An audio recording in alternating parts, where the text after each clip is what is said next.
Hello दोस्तों, तो कैसे हैं आप लोग। आप सबका आपके परिवार एग्जाम विद में हार्दिक स्वागत है। तो आइए हम लोग हिंदी के ग्रेड सेशन की शुरुआत करते हैं। अगर बात की जाए आपके पहले क्वेश्चन की, तो सही वर्तनी वाला शब्द है। जैसा कि आप लोगों को सबको मालूम है कि जो जीडी के एग्जाम है वो आपका जनवरी के लास्ट में एकदम शेड्यूल किया गया है। तो आपको अपनी तैयारी को एक विशेष प्रकार से आगे एक लयबद्ध तरीके से आगे लेकर उसको चलना है। तो आइए हम लोग पहले क्वेश्चन की ओर मूव करते हैं। सही वर्तनी वाला शब्द है, पहला है आदि यानी, दूसरा अनाधिकार, तीसरा प्रतिज्ञा या फिर आशीर्वाद। अगर मैं इसमें बात करूं तो अनाधिकार जैसा कोई शब्द होता ही नहीं है, ये होता है अनाधिकार। कई बार ये चीज़ें हम लोगों को मालूम नहीं होती, हम लोगों को अनाधिकार ही लगता है क्योंकि काफ़ी टाइम से हम ये चीज़ें पढ़ते चली आ रहे हैं, लेकिन जबकि वहाँ पे अनाधिकार नहीं होता, वहाँ पे अनधिकार होता है। तो इसे थोड़ा सा ध्यान रखिएगा। जबकि मैं दूसरे की बात करूँ तो वो प्रतिज्ञा नहीं होता, वो होता है प्रतिज्ञा। इसलिए ये दोनों ही वर्तनी अशुद्ध हो जाती हैं। यानी कि जो सबसे लास्ट वाला आपका ऑप्शन है, यानी कि ऑप्शन नंबर डी, वो आशीर्वाद एकदम राइट आंसर आपका हो जाएगा। यानी कि जो ऑप्शन नंबर आपका द है वो एकदम करेक्ट आंसर हो जाएगा। आशीर्वाद इनमें से एक शुद्ध वर्तनी का उदाहरण है। दूसरा सही वर्तनी वाला शब्द है सदृश, सदृश, सदृश या फिर सदस्य।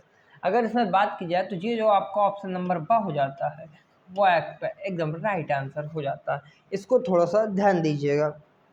अगर आपने कई बार देखा हो तो मिष्ठान ऐसा होता है, जबकि वहाँ पे लिखा क्या रहता है मिष्ठान, जबकि मिष्ठान में ठा ठहरा होता है। इसका थोड़ा विशेष ध्यान रखिएगा। मिष्ठान हो या फिर कई और चीज़ें होती हैं जहाँ पर हम लोग उनका प्रोनाउंसिएशन गलत तरीके से करते हैं। इनमें वर्तनी की दृष्टि से कौन सा शब्द सही नहीं है? घनिष्ठ, परिशिष्ट, अनिष्ट या फिर स्वादिष्ट। इनमें हमें बात करनी है कि वर्तनी की दृष्टि से कौन सा शब्द सही नहीं है। अगर मैं बात करूं घनिष्ठ की तो ये घनिष्ठ सही लिखा हुआ है, परिशिष्ट भी सही लिखा हुआ, अनिष्ट। जबकि स्वादिष्ट की बात करें तो स्वादिष्ट नहीं होता। आप लोगों ने अखबार में भी स्वादिष्ट ही देखा होगा, लेकिन जो उसका राइट आंसर होता है वो होता स्वादिष्ट, यानी कि ठठ ठेरा आता है।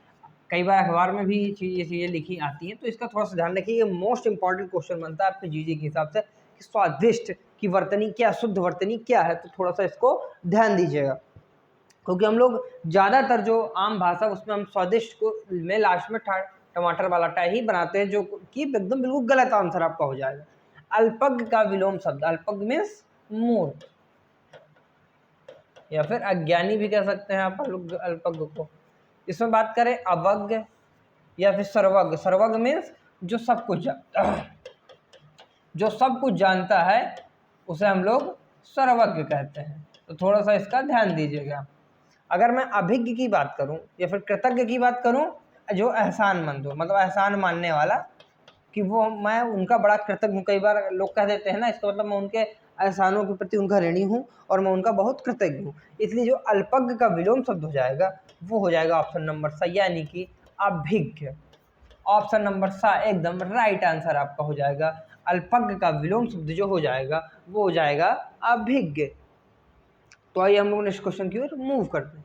सृष्टि का विलोम शब्द बताना है आपको। विनाश, विध्वंस, प्रलय या फिर सृजन। अगर आप ऊपर की तीन की बात करेंगे, तीनों के तीनों सृष्टि के आपके विलोम शब्द हैं, लेकिन आप देखेंगे तो सृष्टि संस्कृत का शब्द है। तो जो आपका ऑप्शन होना चाहिए वो भी उसी हिसाब से होना चाहिए। तो यानी कि जो आपका ऑप्शन नंबर सा हो जाता है, यानी कि प्रलय एकदम राइट आंसर हो माना जाएगा। यानी कि प्रलय सृष्टि का एकदम राइट विलोम शब्द होगा। सृजन मीन्स किसी चीज का निर्माण करना। तो आइए हम लोग नेक्स्ट क्वेश्चन की ओर मूव करते हैं। जिसको प्रसन्न करना कठिन हो के लिए एक शब्द लिखिए। अगर मैं इसे पहले ऑप्शन की बात करूं, आशुतोष, जिनको आसानी से प्रसन्न किया जा सके, यानी कि भगवान शिव, क्योंकि कहा गया है उनके बारे में कि वो बहुत ही आसानी से प्रसन्न हो जाते हैं। यानी कि उनके प्रसन्न करने के लिए ज़्यादा मेहनत करने की आपको आवश्यकता नहीं है। जिसको आसानी से प्रसन्न किया जा सके उसे आशुतोष यानी कि शिव कहते हैं। जबकि जिसको प्रसन्न करना कठिन हो उसे हम लोग दुराराध्य कहते हैं, यानी कि उनकी पूजा तो की जाती है लेकिन उनको मनाना बड़ा कठिन होता है। तो ऑप्शन नंबर जो आपका सी है दुराराध्य एकदम आपका राइट आंसर हो जाएगा, यानी कि जिसको प्रसन्न करना कठिन हो उसके लिए हम लोग दुराराध्य शब्द का उपयोग करते हैं। तो आइए हम लोग नेक्स्ट क्वेश्चन की ओर मूव करते हैं। सिर पर धारण करने योग्य के लिए एक शब्द बताइए। छत्र, मुकुट, सिरोधारी या फिर तिलक। छत्र और मुकुट ये वो चीज़ें होती हैं जो सर पर धारण की जाती, सर पर धारण करने, जैसे राजमुकुट हो गया सर पर धारण किया जाता है ना, लेकिन जैसे कई भी हम लोग कहते हैं कि आपकी बात हमें सिरोधार्य, यानी कि वो हमें सिर पर धारण करने के लिए हम बाध्य हैं। तो सिर पर धारण करने योग्य के लिए जो एक शब्द हो जाएगा वो आपका हो जाएगा ऑप्शन नंबर सी, यानी कि सिरोधार आपका सिर में बात धारण करने के लिए एकदम करेक्ट आंसर आपका हो जाएगा। इसलिए जो आप ऑप्शन नंबर सी है वो एकदम राइट आंसर आपका माना जाएगा। जो बहुत बोलता हो के लिए एक शब्द लिखिए। वाचाल, वाक्पटु, वाक्चतुर या फिर बहुभाषी। यहाँ पर बहुभाषी नहीं, क्योंकि बहुभाषी वो होता है जिसे एक से अधिक भाषाओं का ज्ञान हो, यानी कि जो इंसान एक से अधिक भाषा बोलने में निपुण हो उसे हम लोग क्या कहते हैं, बहुभाषी कहते हैं। जो बहुत अधिक बोलता हो उसको हम लोग कहते हैं वाचाल, यानी कि जो ऑप्शन नंबर आपका आ है वाचाल एकदम राइट आंसर हो जाएगा। तो आइए हम लोग नेक्स्ट क्वेश्चन की ओर मूव करते हैं। जिसे जीता ना जा सके के लिए एक शब्द क्या आप लोग कहेंगे। विजित, विजित का अर्थ होता है जिसे जीता जा चुका हो। विजित मतलब जिसे जीता जा चुका हो, क्योंकि हम लोग कई बार इन चीज़ों को थोड़ा सा गलत करते हैं। अगे मीन्स मूर्ख, मैंने आपको पहले ही बताया हुआ है। अजय, यानी कि जो इसका राइट आंसर हो जाता है वो आपका हो जाएगा अजय, यानी कि ऑप्शन नंबर सी, जिसे जीता ना जा सके हम लोग उसे अजय कहते हैं। तो आइए हम लोग नेक्स्ट क्वेश्चन की ओर मूव करते हैं। देखिए जीडी में जो हिंदी है ना, आपको इसमें 40 में से 40 नंबर लेके ही आने, क्योंकि अगर आप 3-4 क्वेश्चन भी गलत कर देते हैं ना तो आप यकीन मानिए कि आप ढेर सारे बच्चों से पीछे हो जाएंगे। हिंदी इसके लिए एक बेस्ट है जिसमें आप स्कोर कर सकते हैं, इसलिए आपको इसको थोड़ा सा ध्यान से देखना है, क्योंकि अगर आप इसमें लापरवाही करेंगे तो आपको बहुत बड़ा खामियाजा भुगतना पड़ सकता है। जिस बीमारी का ठीक होना संभव न हो के लिए एक शब्द क्या होगा। असाध्य, विकट, भयानक या फिर घातक। अगर बात करूं कि जिस बीमारी का ठीक होना संभव न हो हम लोग उसे कहते हैं असाध्य, यानी कि ऑप्शन नंबर ए आपका एकदम राइट आंसर हो जाता है, यानी कि ये बीमारी हमारे बस की नहीं है, यानी कि वो असाध्य है। जो कहा ना जा सके के लिए एक शब्द क्या है। अकथित, अकथनीय, अकथ या फिर नामुमकिन। नामुमकिन जैसा तो कोई शब्द होता ही नहीं है, ना ही आपकी डिक्शनरी में नामुमकिन जैसा कोई शब्द हो। नामुमकिन मतलब जो असंभव हो। नामुमकिन का अर्थ होता है जो, जबकि नामुमकिन में ही मुमकिन शब्द छुपा हो, छुपा है होता है। तो इसको थोड़ा सा आप मोटिवेशन की ओर तरह लीजिएगा कि इस संसार में जो आप सोच सकते हैं, if you can dream it you can definitely achieve it. क्योंकि जो इंसान सोच सकता है, जिसको इमेजिन कर सकता है, वो आदमी कर भी सकता है। बस उसके लिए एक जुनून, एक ललक और एक पागलपन होना चाहिए। आपके अंदर एक जिद होनी चाहिए कि नहीं मुझे इस चीज़ को करना ही है, तभी आप किसी चीज़ में को सफलता प्राप्त कर पाएंगे। तो आइए हम लोग इसका देखते हैं कि जो कहा ना जा सके के लिए जो एक सही होगा वो होगा अकथनीय, यानी कि ऑप्शन नंबर आपका जो बा है वो अकथनीय है और वही आपका एकदम राइट आंसर हो जाएगा। अगर मैं बात करूं अकथ मतलब जिसे कहा ही ना गया हो, जिसे कहा ना गया हो उसके लिए एक शब्द की बात होगी, वो होगा आपका अकथ। गांठ में बांधना, यानी कि अच्छे से याद करना। जैसे हम कहते हैं ना कि आप तुम मेरी बात को गांठ में बांध लेना, यानी कि मेरी बातों को ध्यान रखना अच्छे से। पहला ऑप्शन है खूब याद करना, कसकर बांधना, बगल में बैठना या फिर मजबूत बनाना। तो इसका ऑप्शन आप कमेंट बॉक्स में आंसर करके बताइएगा कि गांठ में बांधना मुहावरे का अर्थ क्या होता है। आप लोग थोड़ा सा चीज़ों को खुद से करने का ट्राई करिएगा, क्योंकि अगर आप पूरी स्लाइड्स में से 10 क्वेश्चन भी कर पा रहे हैं ना तो आपकी तैयारी एक राइट डायरेक्शन में चल रही है। घाट घाट का पानी होना, यानी कि अनुभवी होना। पहला मारा मारा फिरना, दूसरा शिक्षा ग्रहण करना, तीसरा तीर्थ यात्रा करना या फिर अनुभवी होना। इसके लिए एक शब्द का यूज और किया जाता है कि धूप में बाल सफ़ेद नहीं। बालों, कहा जाता है ना कि मेरे बाल धूप में सफ़ेद नहीं हो, उसका अर्थ क्या होता है कि मैं अनुभवी हूँ। यानी कि जो आपका ऑप्शन नंबर द होता है, अनुभवी होना, यही इसका एकदम राइट आंसर हो जाएगा। घाट घाट का पानी पीने का अर्थ होता है कि अनुभवी होना। कलाई खुलना मुहावरे का अर्थ क्या हो जाएगा? कपड़े की सिलाई खुल जाना, बर्तन की कलाई उतर जाना, रहस्य प्रकट हो जाना, या फिर कली का खिलकर फल बन जाना। तो अब कलाई खुलने का अर्थ होता है जो आपके राज होते हैं वो खुल जाने, यानी कि आपके जो रहस्य होते हैं वो प्रकट हो जाते हैं। यानी कि ऑप्शन नंबर द, रहस्य प्रकट हो जाना, एकदम राइट आंसर आपका हो जाता है। कई बार हम लोग कहते हैं ना कि अब तुम्हारी कलाई खुल गई, यानी कि तुम्हारे राज या रहस्य खुल चुके हैं। दाल में कुछ काला होना, यहाँ तो पूरी दाल ही काली है आजकल। पहला ऑप्शन है दाल जल जाना, दूसरा दाल में कुछ गिर जाना, दाल का छौंक जल जाना, या फिर आशंका या संदेह होना। अगर मैं इसमें राइट आंसर की आपकी बात करूं तो दाल में कुछ काला होने का अर्थ होता है कि हमें उस चीज़ के बारे में कुछ शंका या डाउट है। यानी कि जो आपका ऑप्शन नंबर द हो जाएगा, यानी कि आशंका या संदेह होना, वो एकदम करेक्ट आंसर हो जाएगा। तो आइए हम लोग नेक्स्ट क्वेश्चन की ओर मूव करते हैं। माता जी को डस डस प्रणाम, स्नेह, आशीर्वाद, या फिर शुभकांक्षा। तो अगर बात करें स्नेह की, तो ये हम अपने से छोटों को देते हैं, यानी कि जो हमारे छोटे से भाई बहन होते हैं उनको, उनसे हम लोग क्या करते हैं, स्नेह करते हैं ना, स्नेह देते हैं। आशीर्वाद भी अपने से छोटों को ही दिया जाता है। जबकि माता जी हमारे लिए पूजनीय है, तो माता पिता हमारे क्या होते हैं, पूजनीय होते हैं, इसलिए उन्हें हम लोग क्या करते हैं, प्रणाम करते हैं। यानी कि ऑप्शन नंबर ए आपका एकदम राइट आंसर हो जाएगा, यानी माता जी को प्रणाम किया जाएगा। जबकि हमारे छोटे भाई बहनों को तो उनको हम लोग स्नेह करते हैं।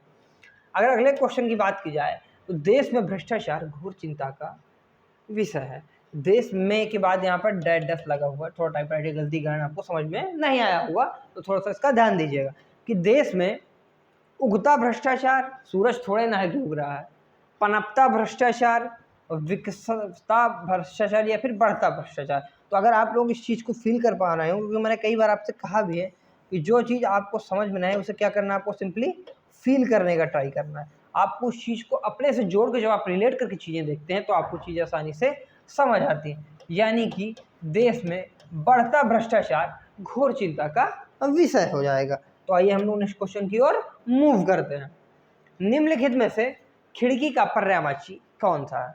वातायन, बारी, दरीचा, या फिर उपर्युक्त सभी। तो अगर आप यहाँ पर देख पा रहे होंगे तो जो आपका खिड़की का पर्यायवाची शब्द हो जाता है, तो वातायन भी खिड़की का होता है, बारी भी होता है और दरीचा भी होता है। यानी कि ऑप्शन नंबर डी, उपर्युक्त सभी आपके खिड़की की पर्यायवाची शब्द हो जाएंगे। मैंने आपसे एक दिन अभी पिछले क्वेश्चन मैंने पूछा था कि दक्षिण नायक हम लोग किसे कहते हैं? दक्षिण नायक वो होता है जो एक से अधिक स्त्रियों से प्रेम करता है, यानी कि भगवान श्री कृष्ण को भी हम लोग दक्षिण नायक के नाम से जानते हैं। तो इस चीज़ को थोड़ा सा ध्यान दीजिए, क्योंकि एसएससी में कई बार क्वेश्चन पूछा गया है, और एसएससी जो मैक्सिमम क्वेश्चन होते हैं वो रिपीटेड क्वेश्चन ही पूछते हैं। तो आइए हम लोग नेक्स्ट क्वेश्चन की ओर मूव करते हैं। निम्नांकित में से कौन सा शब्द मछली का पर्यायवाची है? चपला, झस, जलनिधि, या फिर अच्छी। तो अगर मैं मछली के पर्यायवाची शब्द की बात करूं तो ऑप्शन नंबर बी, यानी कि झस, आपका एकदम राइट आंसर हो जाएगा। मछली का पर्यायवाची शब्द कई बार एसएससी जीडी में पूछा गया है, तो थोड़ा सा इसे स्टार लगा के नोट कर लीजिएगा। अतनु का पर्यायवाची शब्द क्या है? अतनु का मतलब होता है कामदेव। अगर अतनु के पर्यायवाची शब्दों की बात करें तो रतिपति, काम आदि हम लोग अतनु शब्द को यानी कि कामदेव को ही कहते हैं। अगर मैं कृष्ण की पर्यायवाची की बात करूं तो कान्हा, मोहन, मनोहर, दक्षिण नायक, जो कि मैंने आपको पहले भी बताया हुआ था, ये सब आपके भगवान श्री कृष्ण के पर्यायवाची शब्द होते हैं। द्वारिकाधीश भी हो गया, इनके ढेर सारे अनेक नाम होते हैं। तो आइए हम लोग नेक्स्ट क्वेश्चन की ओर मूव करते हैं कि अतनु का जो पर्यायवाची शब्द हो जाएगा ऑप्शन नंबर सी, यानी कि कामदेव, आपका अतनु शब्द का पर्यायवाची शब्द हो जाएगा। तो आइए हम लोग नेक्स्ट क्वेश्चन की ओर मूव करते हैं। इनमें से अशुद्ध वाक्य है। भ्रमर पुष्पों के परागों को चूसता है, मुझे बहुत प्यास लगी है, इस नदी का पाट बहुत चौड़ा है, या फिर महेश अनेक कलाओं में दक्ष। अगर यहाँ पर आप पहला वाला ऑप्शन देख पा रहे होंगे कि भ्रमर पुष्पों के परागों को चूसता है, यहाँ पर परागों नहीं पराग होगा, यहाँ पर एक वचन शब्द का उपयोग किया जाएगा, जबकि परागों बहुवचन शब्द हो जाता है, इसलिए जो इसमें अशुद्ध वाक्य हो जाएगा वो आपका पहला नंबर ही हो जाएगा, यानी कि परागों की जगह हम लोगों को वहाँ पर पराग शब्द का यूज किया जाना चाहिए था, जो कि एक राइट आंसर माना जाएगा, इसलिए जो पहला वाक्य है आपका शुद्ध हो जाएगा। अत्यधिक गुस्सा आने के लिए सही मुहावरा क्या है? खाल खींचना, खून खोलना, खाक में मिलना, या फिर गांठ बांधना। गांठ बांधना मतलब याद करना, अच्छे से याद करना को हम लोग क्या कहते हैं? गांठ बांधना। अगर खाक में मिलना में तो हम लोग कहते हैं खाक मिटा देंगे, यानी कि बर्बाद कर देंगे। अगर अत्यधिक गुस्सा आने के लिए बात की जाए तो आपका ऑप्शन नंबर बी यानी कि खून खोलना आपका एकदम राइट आंसर हो जाएगा। जब इंसान को बहुत ज़्यादा गुस्सा आती है तो इंसान कहता है ना कि मेरा खून खोल रहा है, तो आप इन सब चीज़ों को थोड़ा सा ध्यान से देखिएगा। अगर मैं अगले क्वेश्चन की बात करूं कि गले के नीचे उतरना मुहावरे का अर्थ क्या है? अगर मैं पहला बात करूं पचाना, दूसरा खो जाना, तीसरा हजम करना, या फिर समझ में आना। अगर बात करें कि आपने वो गले के नीचे नहीं उतरने का अर्थ क्या होता है कि मुझे आपकी बात समझ में नहीं आई, तो जब गले के नीचे नहीं उतरने का अर्थ होता है कि आपकी बात समझ में नहीं आई, तो इसका अगर उल्टा देखें यानी कि विलोम देखें, गले के नीचे उतरने का अर्थ क्या हो जाएगा? समझ में आना, यानी कि ऑप्शन नंबर डी आपका एकदम करेक्ट आंसर हो जाएगा। तो आइए हम नेक्स्ट क्वेश्चन की ओर मूव करते हैं। बालू से तेल निकालना मुहावरे का अर्थ क्या है? बालू से तेल निकालना आपने क्या कभी सुना है? नहीं सुना। ये एक बहुत ही असंभव कार्य होता है, इसलिए हम लोग देखते हैं शीघ्र नष्ट होने वाली वस्तु, असंभव कार्य करना, पूर्णतः स्वस्थ होना, या फिर बहुत साधन संपन्न होना।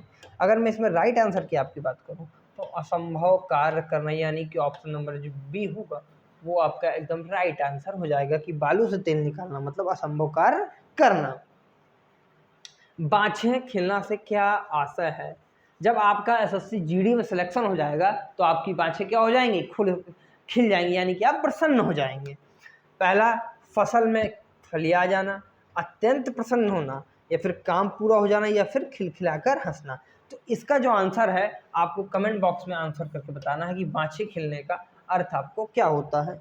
ये जो जीडी की क्लासेस चल रही हिंदी की, ये डेली एक क्लास इससे आती है। आप लोगों को अगर इसके अलावा भी कुछ चाहिए हिंदी में तो आप कमेंट बॉक्स में अपनी क्वेरी डाल सकती हैं, उसका हम लोग पूरा प्रयास करेंगे कि आपको अच्छे से अच्छा कंटेंट प्रोवाइड करवाएं। एग्जाम विद मी में जुड़ने के लिए आप सबका हार्दिक आभार। Thank you so much guys.